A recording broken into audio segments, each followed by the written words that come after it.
single day. Hello and good morning. Oh my God, I got my earphones in. Hello and good morning. I have been missing in action for 3 weeks and I had the best intentions of doing Vlogmas, and I'm usually very good at least getting 4 videos out a week, and I couldn't even manage to do that. Well, I've been traveling and the internet was absolutely dreadful in the Philippines, and then I hit a point where I was just on the go so much that, oh my goodness.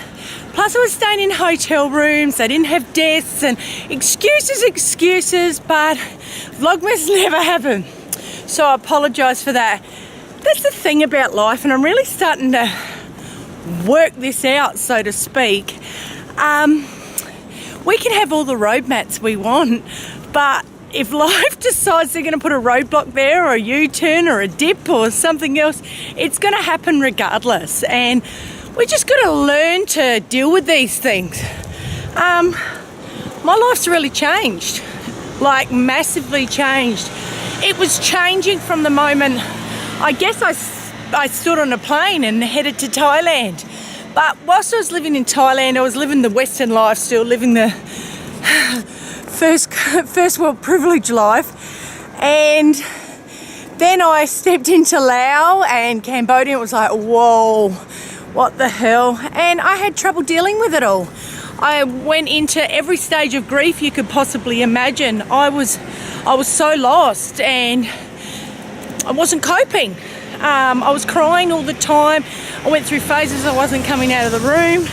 To top it off, I ended up feeling like people that I trusted online were against me. And it was just a point in my life where I just said, where am I heading? And, you know, when you're traveling and you hit that point where you say, where am I heading? You think, I thought this journey was supposed to be all about finding me. And then you realise, well, it doesn't matter where you are or what you do or what you don't do. Life isn't all about you, about me. It certainly isn't. When I stepped into Ho Chi Minh City after being in Siem Reap and just feeling like, oh my God, I can't deal with this anymore. What the hell am I doing? Shall I go home? And all these thoughts were going through my head. When I stepped into Ho Chi Minh City, it was almost like this blanket was lifted over my head, and I said, right, fresh city, fresh start. And then we came into Vung Tau, and the minute I came into Vung Tau, the first thing I saw was a Jesus statue. Now, I'm not going to start putting all my beliefs on you, but that was the first thing I saw, and all I've been seeing for the last 8 months before that was Buddha statues. And I was like, it's a sign. And, well, I'm still in Vung Tau. And Vung Tau's changed me, forever changed me, my goodness. Working in the orphanage, visiting the underprivileged children. That's a funeral procession going past. Working with the underprivileged children. It's just made me see life so differently, and life's no longer about me. It's about everybody else and what I can do for everybody else. And it's amazing, the more I'm putting myself out there to do more for everybody else, the more my life is making sense, and I'm feeling whole, and I'm feeling like I have purpose, a reason to live, and I'm finding what I'm supposed to do in life. We travelled to the Philippines. Wow. You'll see some footage come up in the next week or so. I've got a lot of footage from Manila. I've never seen so much poverty in my life. I thought Laos and Cambodia was bad. This is, wow, like I've never seen before. There were children just sleeping on cardboard. It was heartbreaking. I came to the point where I was feeding a family there because I saw them in my hotel room. As I woke up in the morning, I'd draw the curtains and I saw them asleep. And that was a lot of heartbreak for me the first morning, because I saw a little boy, he was asleep on a chair. Then next thing you know, he got poked and prodded because he was in someone else's chair. He got dumped on a bit of cardboard. So I started investigating to find out the story with this particular family, and it was 2 mothers and 3 children, and the 2 of them sort of stick together looking after themselves. But you can't walk anywhere in the Philippines without children begging for money. There is just unbelievable amounts of poverty. It was wow.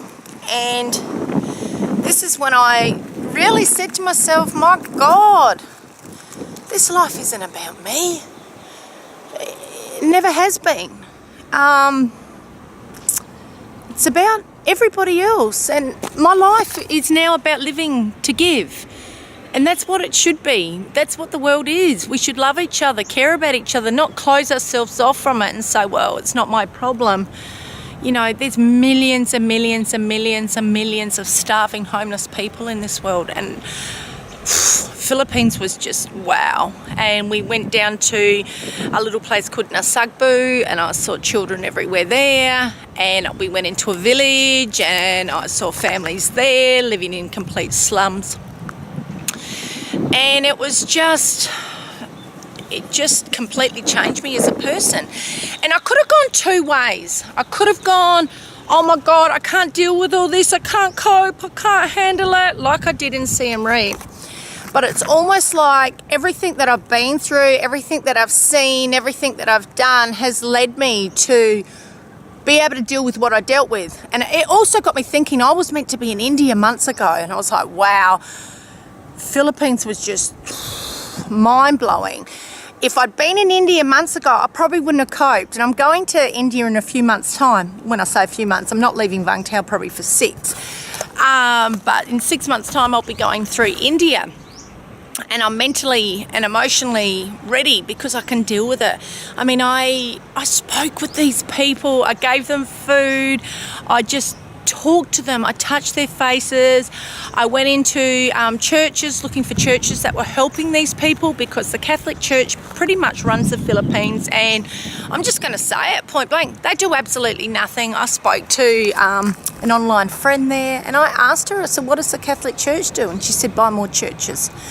They don't help, and the only thing they do is tell them not to take contraception. So people are popping out 8, 9, 10 children, and they're starving, and they're living in slums, and there's just slums everywhere. And I started watching documentaries about Philippines and third world countries just to understand it all a little bit better, because I wanted more knowledge of what's going on. You know, I was just like, what?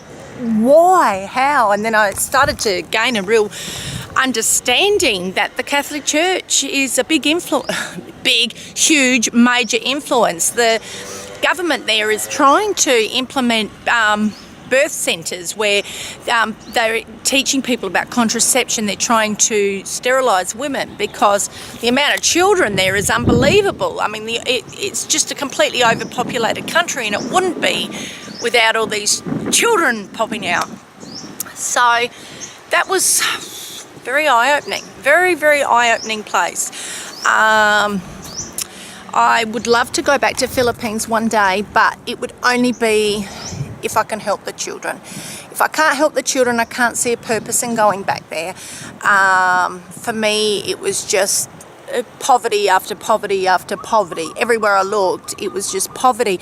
Of course, you could see beautiful things there because it's on islands. You know, I saw the water and things like that, and very beautiful, but my main focus there, what I focused on, was the poverty, and I actually allowed myself to. I didn't curl up in a ball and say, I can't deal with this. I just said, you know what, let's face this. I'm going to try and go this way now. And so that was full on. We then went down to a little city called Dalat, and that was in Vietnam. And that was a beautiful city. Oh my God. And the vegan food that was there was just like mind-blowing, absolutely mind-blowing. There were, I think, about 5 vegan restaurants, and they were so cheap. We were getting like meals for 2 of us, like full-on meals for like $5 or $6. It was absolutely awesome. We then went down to Nha Trang. We only stayed there 2 nights. It was very commercialised. Similar to the Gold Coast. And the funny thing is, I would have loved that. And the funnier thing is, I was meant to go there. I was meant to be there. That's where we were going, not Fun Tower. And my whole life would have gone in a different direction. I probably would have kept my first world privilege mindset up, which I no longer have. And it's funny, we went to Nha Trang and I said to Tom, that's my partner, I said, you know what? I would have loved this. I would have loved this, leaving Siem Reap. We were going, yes, yes, back in the West, love it, love it, love it. And we got there. We were meant to stay there 3 nights. We cut a night short. I said, I'm not that girl anymore. That's not me. I wanted to get back. And last night, well, we've been back for 2 nights, but last night I went to the orphans' Christmas party, and that was just beautiful. That to me was more joy than anything else. The children got scooters, which I'll be doing a whole video on that in the first week of January, because we're going to do a proper presentation of it. They had an hour-and-a-half party in a local restaurant by a guy from New Zealand, put it on for them, and it was just like eat, and then Father Christmas came and they got these presents, and if you saw their faces, like they just got like a yo-yo, a little bit of biscuits, a candy cane or whatever, and you know, a few little things, and their eyes lit up. They were so grateful, they were so happy, and I just got so much joy out of that, just watching their beautiful little faces. I love them.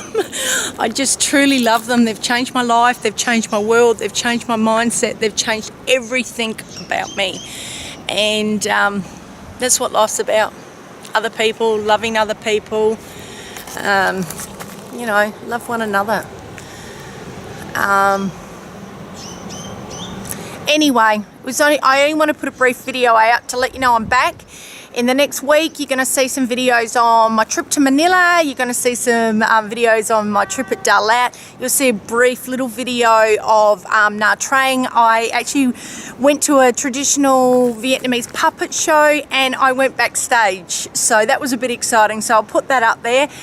And I'm also going to put the Christmas party out. Now the Christmas party will probably go before the other stuff, because I want to get that out so that the children can get to watch the video of themselves at the Christmas party. So you'll see that, and then you'll see my holiday. I'm sorry it's all going to be a bit out of whack, but hey, that's life, and life's about not perfection.